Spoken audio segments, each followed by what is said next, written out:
Welcome to IEC, Becoming an Engineer, where we connect engineering education research with real-world practice, academia, and industry. Our goal is to create an inclusive space for dialogue, collaboration, knowledge sharing across the engineering education sector in South Africa, positioning our unique challenges and innovations as a key voice in the global engineering education conversation.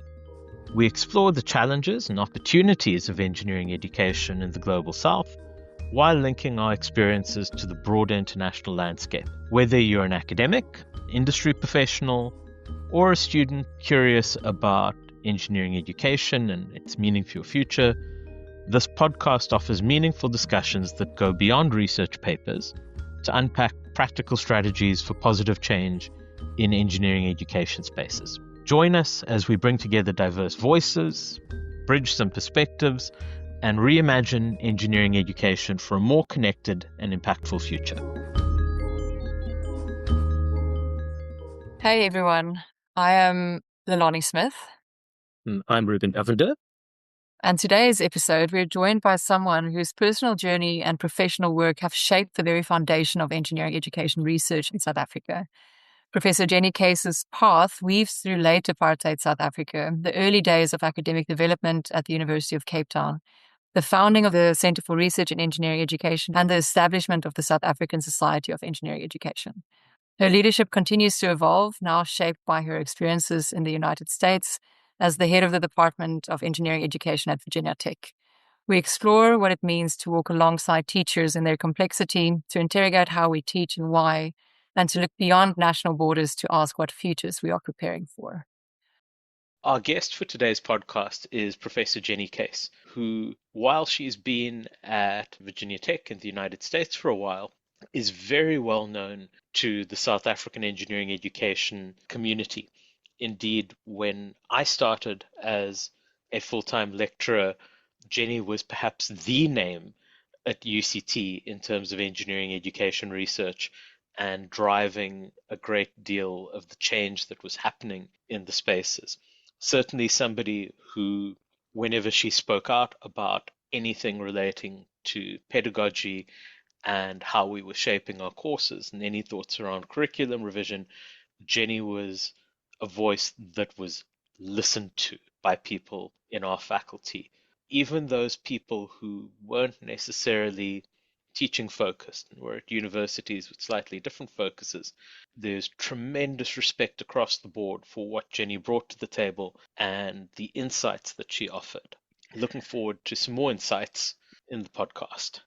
Yeah, thanks, Ruben. I agree. I think what I appreciated about what Jenni spoke about is just the trajectory, like how long this history has been, and almost like the giants that came before her, like Duncan Fraser, and whose shoulders she stood on, and her setting up actual systems, like being part of setting up the Center of Research and Engineering Education, while being foundational in setting up the South African Society of Engineering Education. And so almost like not only having influence, but making it structural, making it sustainable. And those have lived on and they grew and became the platform for a lot of the work that we see today. And so there's a lot of initial work that she set up that paved the way for many of us to do even more. So I agree. I think it was really interesting listening to her perspective and also listening to her wide range of research and her understanding of the South African versus the US context in engineering education. It was for me really insightful and really informative as a young engineering education fanatic, I have to say. For me, it was really nice to hear the history. Indeed, something that kind of really touched me about aspects of that, and the names that you mentioned. I was never a student in any of Duncan Fraser's classes, but Jenni mentioned other people like Jeff Jarvis, Andy Sass, etc., these were senior people in departments and teaching when I arrived at UCT as an undergraduate student, who later in my life during my postgraduate studies, early lecturing career, who I then got to have different kinds of relationships with, conversations that I very much viewed as part of my teaching apprenticeship, but where certainly in the case of mechanical engineering, those interactions were grounded on personal relationships. Whereas what Jenny's contributed to so tremendously, as you mentioned, is this building of institutions that create the spaces where people who want to have these conversations and who want to learn about these things gravitate towards. And so as it's kind of torches are passed on to other people and younger lecturers enter the community, not even younger lecturers, just lecturers who perhaps are seeking a different emphasis to their work, enter the community and can find these voices. I think so much of what we do would struggle so much more if we didn't have the SASEEs and the CREEs and the other related bodies to be able to tap into networks and draw people in.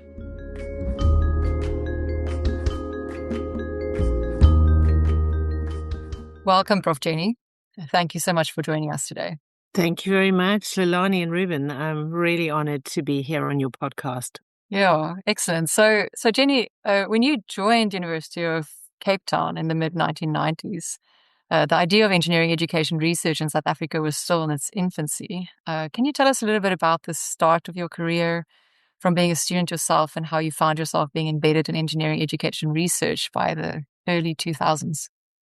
Really, the story should start in the 80s, and a really key player there was Duncan Fraser.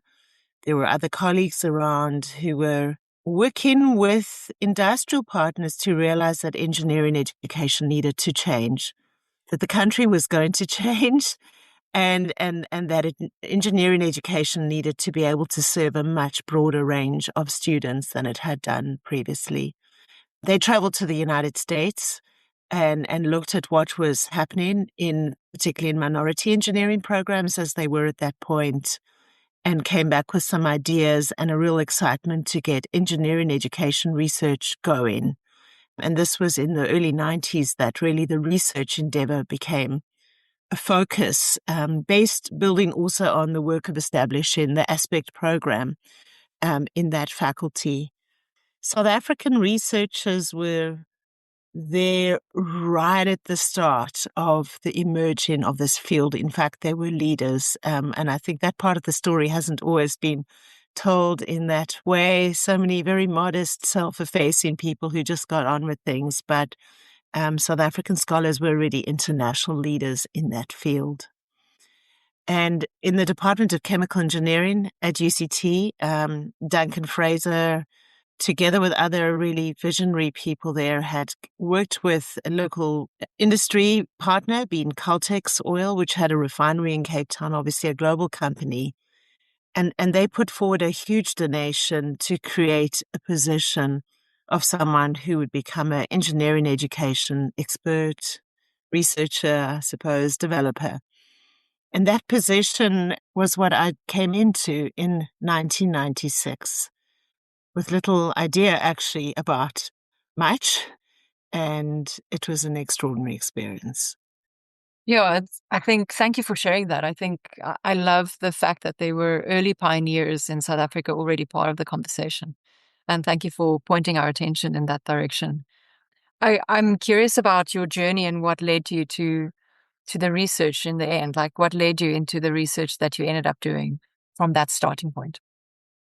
My personal journey was very much prompted and formed by growing up during the 1980s in South Africa, a tremendously turbulent time we now recognize mercifully as the dying days of apartheid. And I think with a maybe not well-formed political consciousness, I still, as a teenager already, thought about wanting to do something useful in society. I could see that STEM careers were really important, and I already saw, I suppose, as a high school student, how students often struggled with these subjects. So that's where I thought I could make a difference. And my thinking at that point was the most useful thing to do would to become a high school science and mathematics teacher, which I did initially. I still think it's a tremendously useful thing. I want to shout out to all science and maths teachers out there, because that's where we all get a start.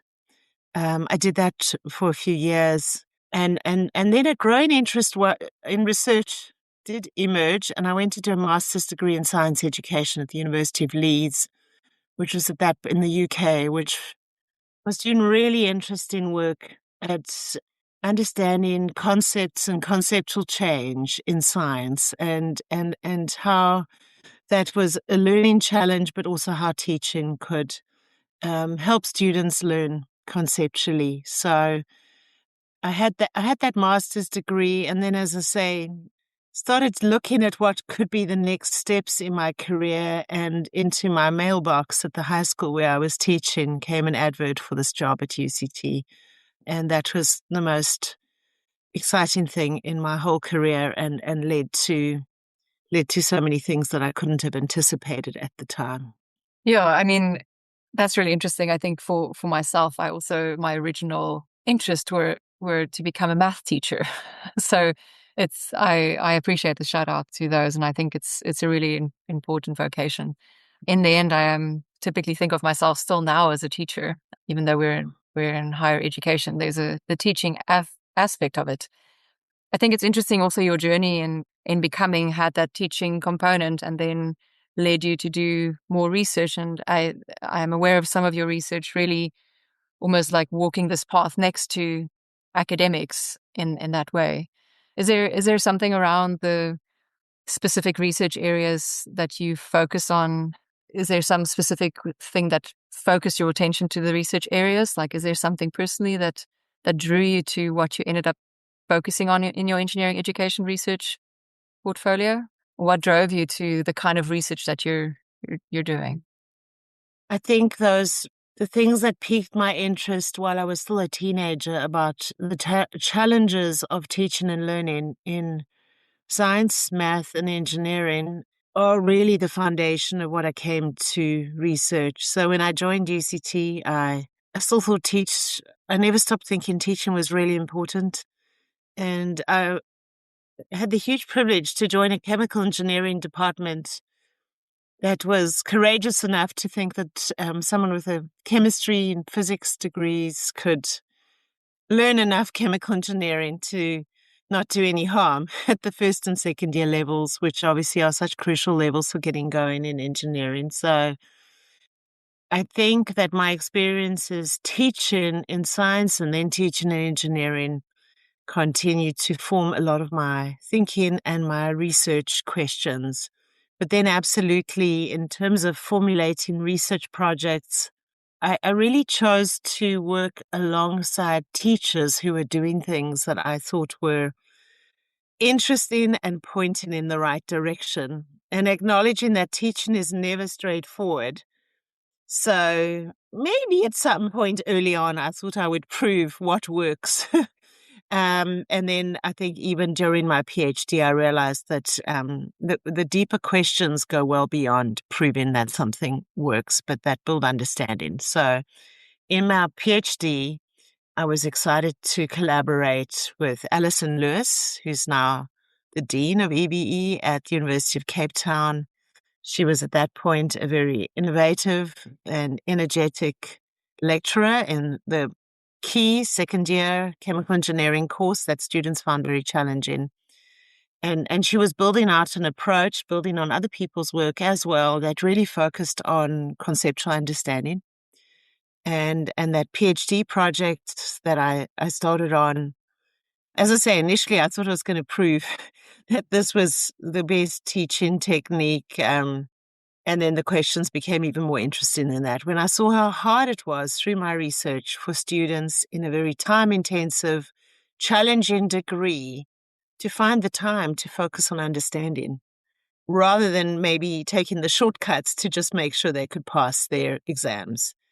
And, that's that key finding, which animated so much of science and engineering education research early on, which is people can pass exams, but they don't necessarily understand things. And what does that mean for our disciplines, our careers? I'm excited to see how those questions are right to go right up to the present, are still with us. In the age of AI, where there are obviously fabulous shortcuts that one can take to be able to solve all the difficult engineering problems that come your way. But the need for understanding is going to be a foundation for anyone's career, understanding knowledge. So yeah, that's kind of a nutshell of what excited me research-wise from early on. I was just reflecting on this idea that good research just seems to ask more questions that kind of inform what we're seeing in front of us, and that, those key points that you touched on of how do we encourage students to not just cram for an exam and actually get into deep understanding are still so much of what we grapple with, and the challenges. As you mentioned, the AI stuff is there. It's kind of the big scary gorilla in the room at the moment for so many of us, but those core questions still remain.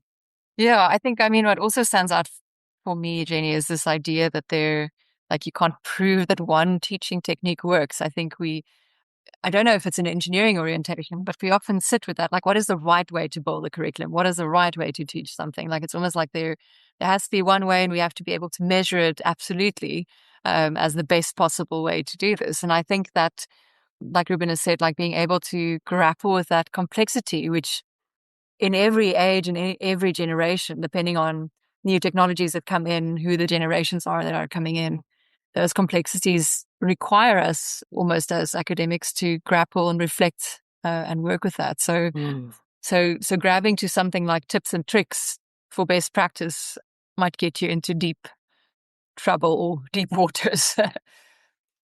Yeah, I think just to quickly comment on that, Lani and Ruben, the project that I took on after my PhD, for this one, I became a student in a third year chemical engineering class that I'd never done myself because I didn't study that full degree.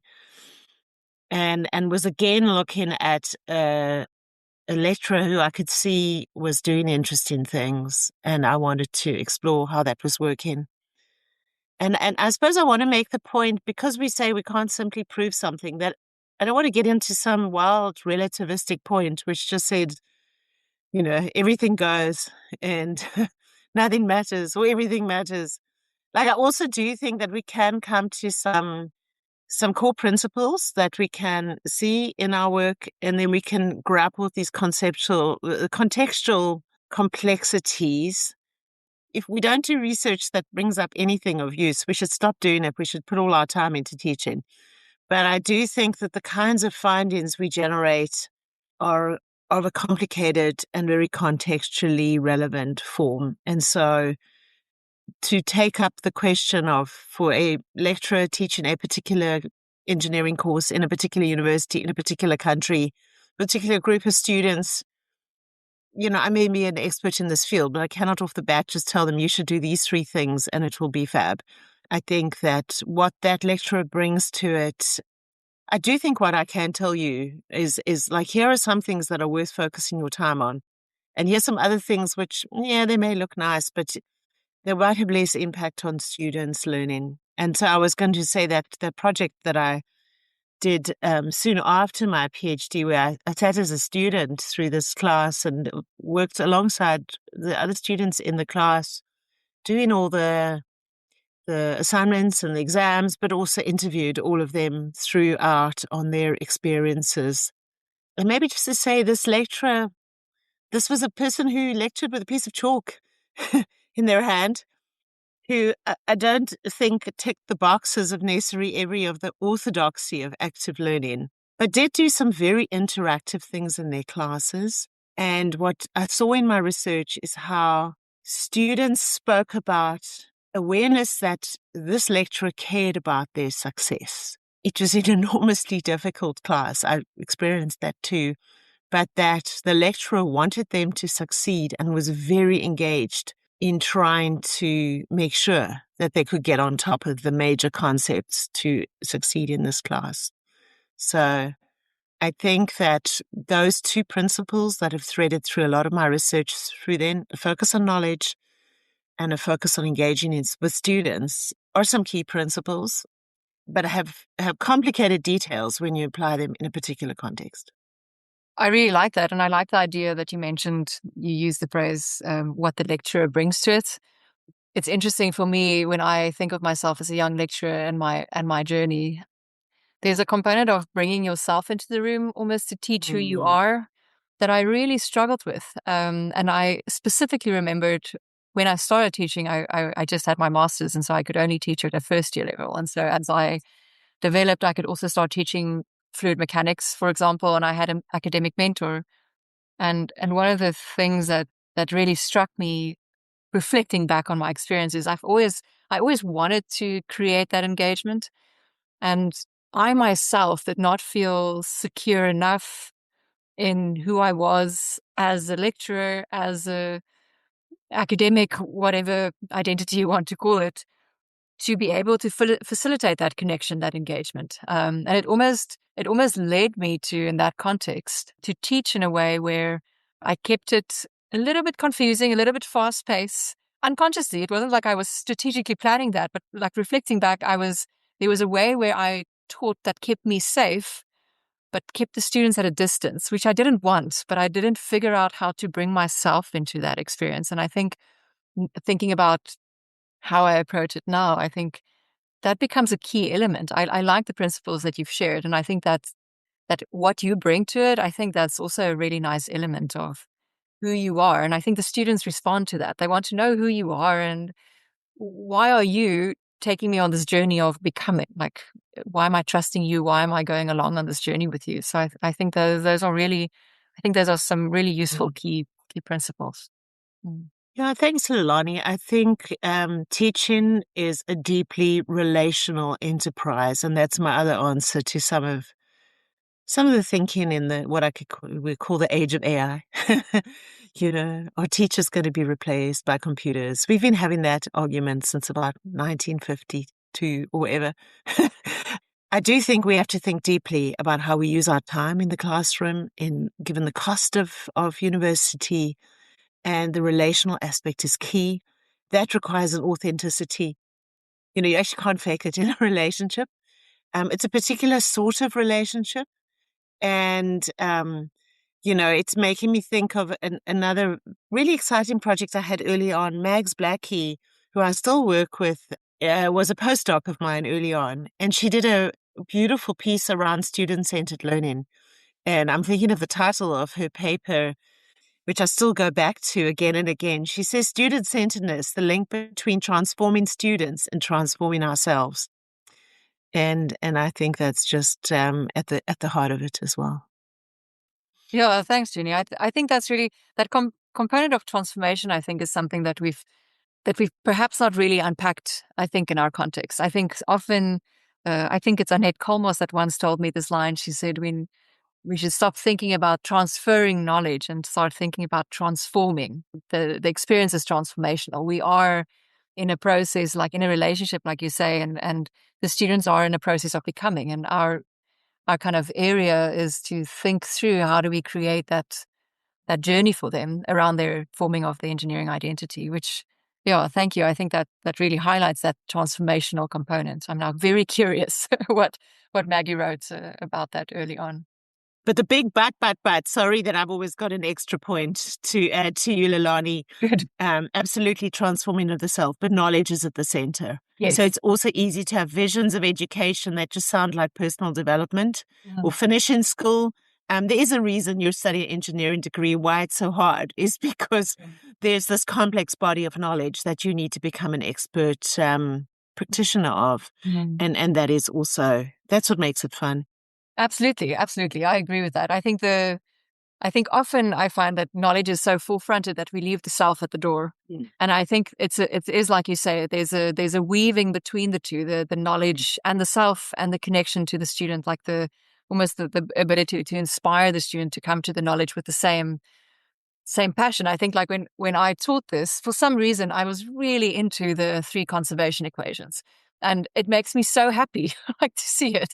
And almost to bring that same enthusiasm to my students, right? Can I spark that obsession thinking through what will happen to the conservation equations when I do this or when I apply it to that scenario? I mean, like almost like to share that passion with them in a way that ignites that fire, that curiosity in them. And I think that's what I really struggled with when I started, just because of my personal insecurities. That actually, I had the knowledge, but I couldn't weave in my own passion and my own self in a way to bring them on this journey. Yeah, so thank you for emphasizing that, because you're right, we should not forget the knowledge part. Grabbing the kind of transformation and the student-focused side of things. The other side of transformation is the institution transforming. And Jenni, you were involved in the Center for Research in Engineering Education at UCT, and then later on with founding the South African Society for Engineering Education. And these are kind of institutions that sort of, for Lilani and my career, they were there when we got our start as university lecturers, but you were there pretty much at the beginning of these things. So could you tell us a bit about what was happening then, some of the people, and how these now mature societies, institutional bodies came to be? Yeah, I would say I was just incredibly lucky.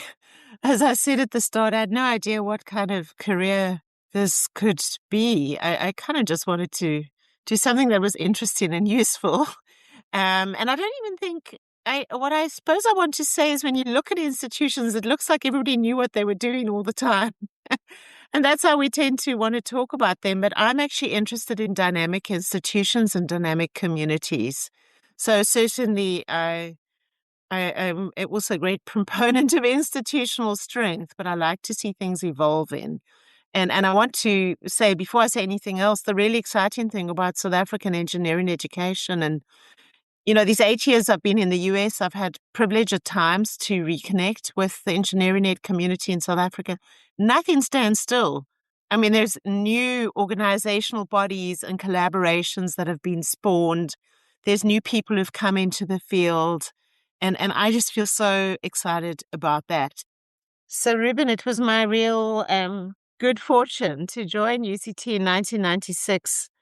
And just a few months after starting there, Duncan Fraser, Jeff Jarvis, Biddy Green, a couple of really visionary people started the Center for Research in Engineering Education. And that group, while a lot of us were located at UCT, very much had a vision to be not just at one institution. And we interacted substantially with engineering educators, especially across the Western Cape.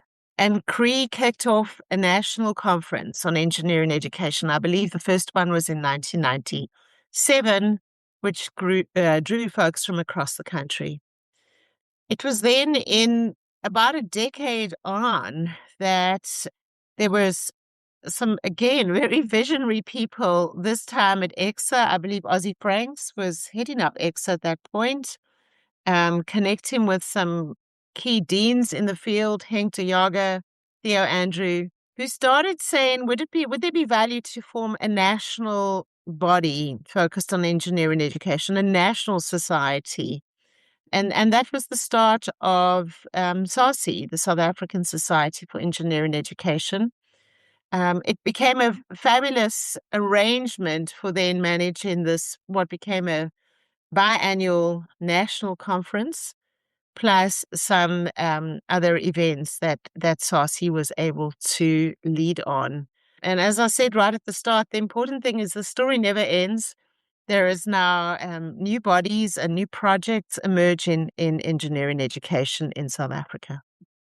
Jenni, I'm curious, in the involvement, it's really cool that the Engineering Council of South Africa was involved in bringing the momentum for SASEE to exist. Is there a strong why? Like, why did they see this as a priority? Like, what led them to ask for something like that to exist? I think a real strength of South African engineering education is the strong connections with EXA. Obviously, from the late 90s, we were moving to outcomes-based accreditation. We were part of the Washington Accord. But I think a real strength is that people doing accreditation, people doing engineering education research were very closely connected. And there was a real impetus.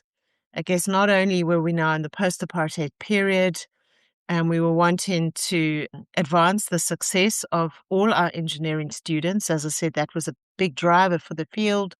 We also wanted degrees that had a global recognition And we were excited to be part of these new international accreditation arrangements. I do think there were visionary people leading EXA at that time, and still there has been. I'm excited to see that the connection between EXA and the engineering education community remains so strong and productive.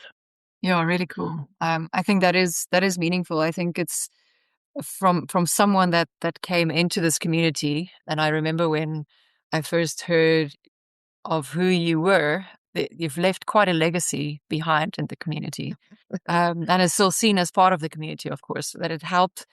It really has been helpful and quite the journey to enter into a community that I've experienced incredibly welcoming and stretches between researchers, practitioners, and researchers from different fields, not only engineering education, but broader.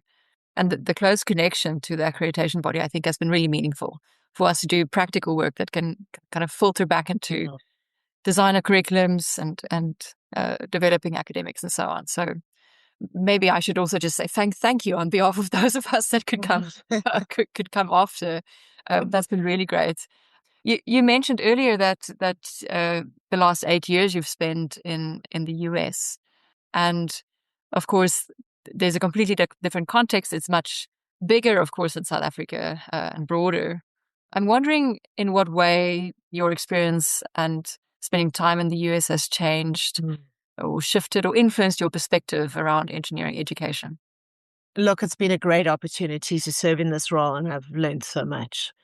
I also want to say, I want to endorse what I said earlier, that South African scholars have been at the forefront of this field from the get-go.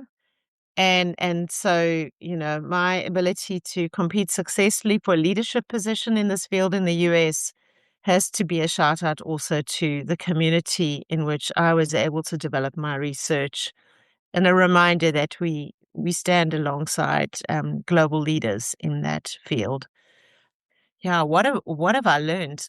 Well, the US is a very different higher education system.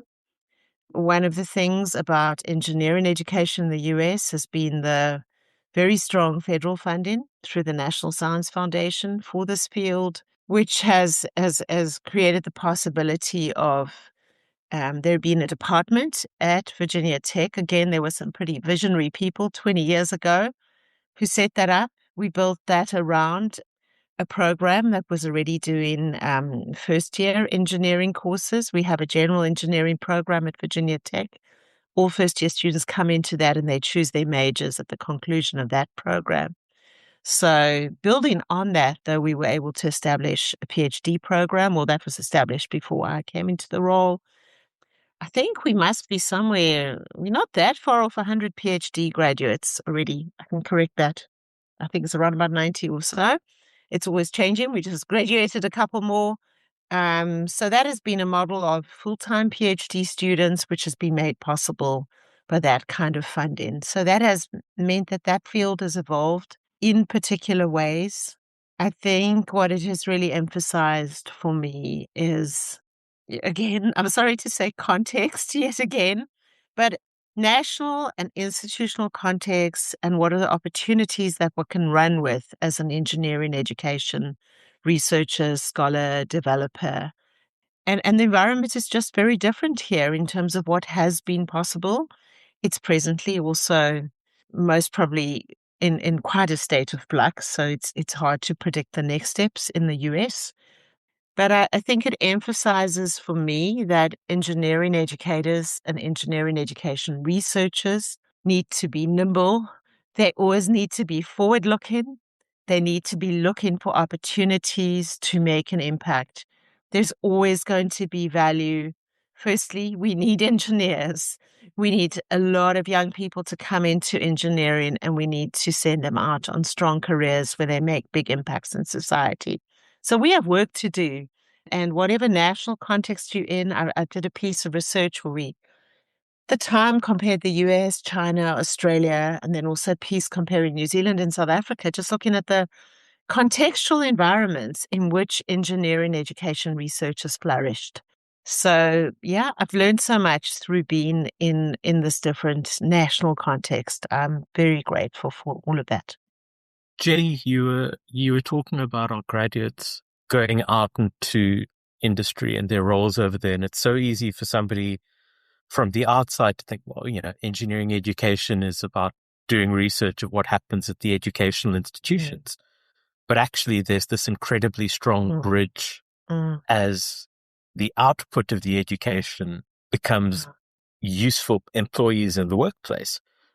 And do you want to kind of chat about that and sort of how the education research is impacting or is also starting to step out of not just the educational institution, but what's going on in industry? Yeah, no, for sure. So I think this is a really crucial area for research. And actually, surprisingly, there's not been a lot of it. I've been privileged at Virginia Tech to connect with colleagues who have been doing this work. Marie Peretti is someone who really led on looking, how do students take their capstone experiences and how does that relate to their early workplace learning?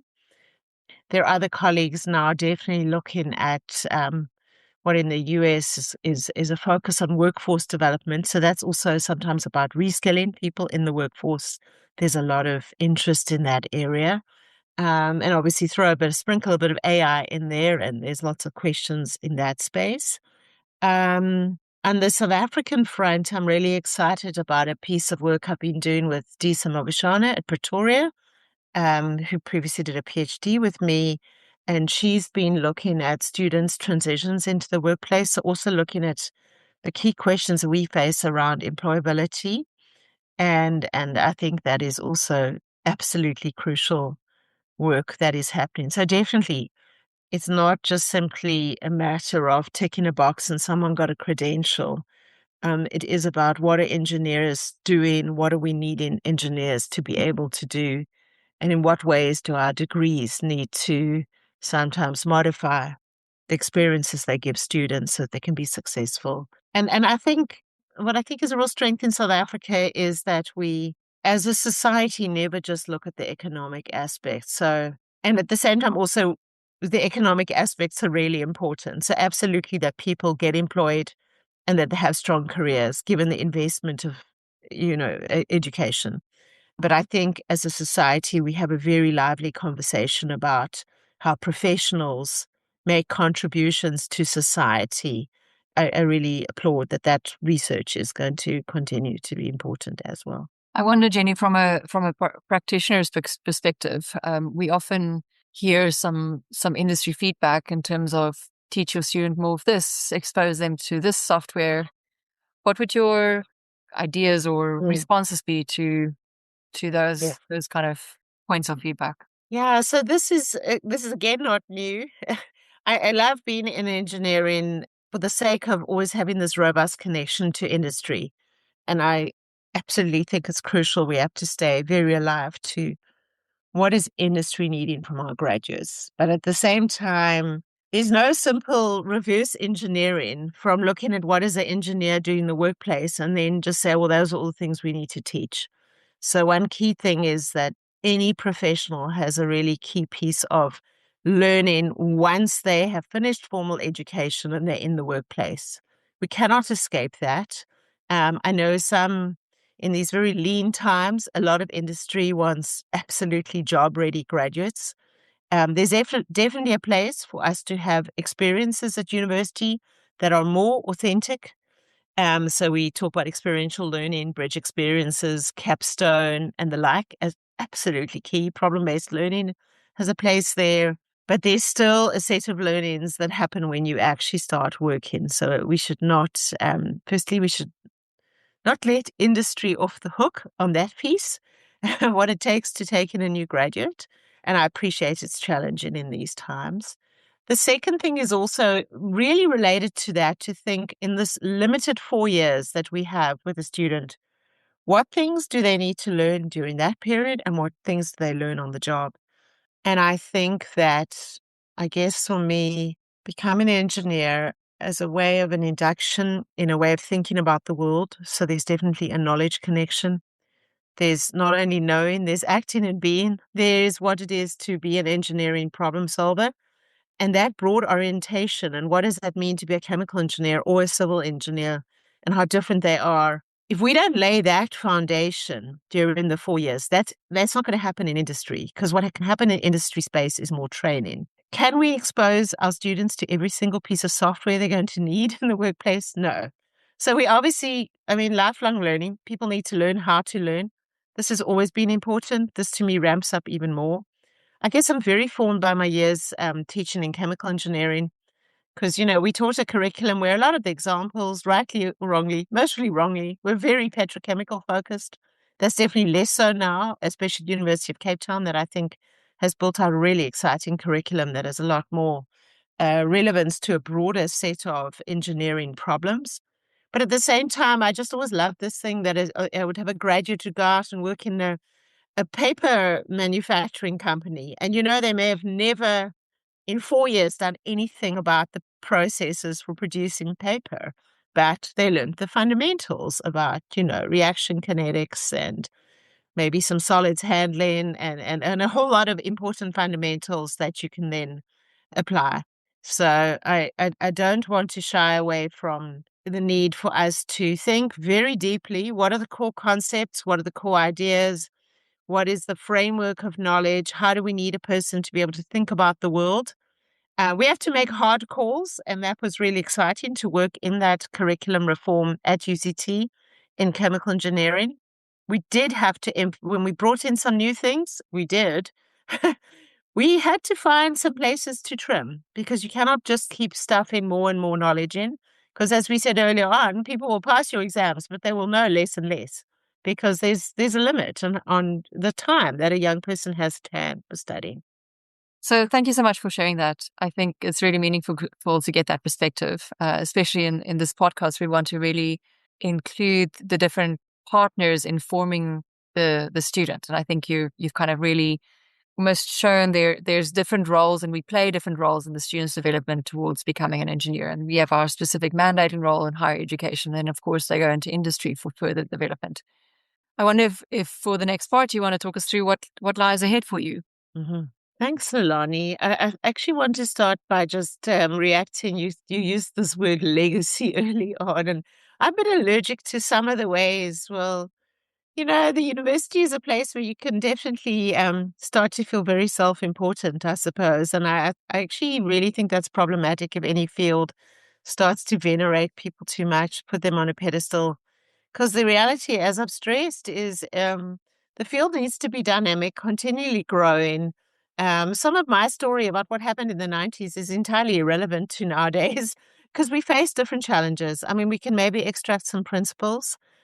The really, really important thing is about the field continue to grow, new people coming to join it, bringing forward new questions, new educational innovations. That is what excites me. And so to link then really to what I'm thinking of in my next, maybe my final piece of my career. I'm a good South African, so I do think one should actually retire at some point. I know some academics say all the jokes about them never retiring, they just lose their class or they lose their faculties or whatever.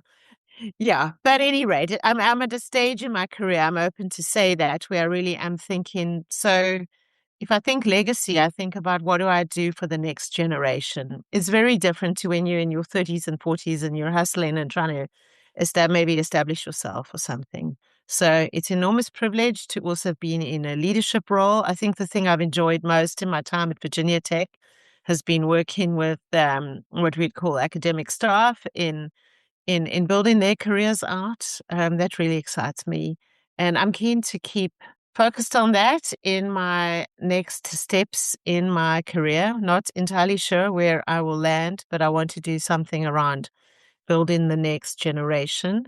I'm really excited. In the next semester, I've managed to get a fellowship at the Stellenbosch Institute for Advanced Study. I'm going to be doing a project around first and what I'm calling second generation students. I remain interested by what happened in South Africa in the 90s. I will say I'm still interested about what happened then and where it leads to us now. And I'm keen to work with exploring the experiences of people who are first generation in the 90s. I wanted to do a project. Here's a shout out if you're keen to join my project. Work with some postgraduate students who want to, in fact, go and interview their family members and parents or other people's family members who were first generation in the 90s. I'm working together with a group of good collaborators to try and frame this project. I'm excited about. Maybe a shout out here to also a real strength, I think, of South African engineering education. We didn't build the silo around ourselves. So at points, we've asked bigger higher education questions and sometimes specifically engineering education questions. I'm very honored to have been able to work in that way. So indeed, this project won't only look at engineering students. And yeah, see where things land thereafter. But yeah, it will be lovely to be also based in South Africa. Yeah. Oh, thank you so much, Jenni. Thank you so much for sharing your journey and your insights with us. I think that was really meaningful to listen to you. I'm sure there's so much more to unpack, and I wish we had more time. And so maybe for our listeners that are interested and curious about more of what Jenni's work entails and what she's been involved in, we'll leave some notes in the links below. We'll also connect you to the Center for Research in Engineering Education and SASEE that we've mentioned. SASEE also has a journal, so that's something to really be mindful of and take a look at. So thank you so much, Jenni. We really appreciate you being here with us and sharing your journey and the history and how it weaves in between with everything that we're busy with at the moment. So thank you so much for that. Well, thank you, Leilani and Ruben. I mean, this podcast, what an exciting thing you've dreamt up here, and lovely to see both of your careers evolving as they are in engineering education. It was great chatting to you both today.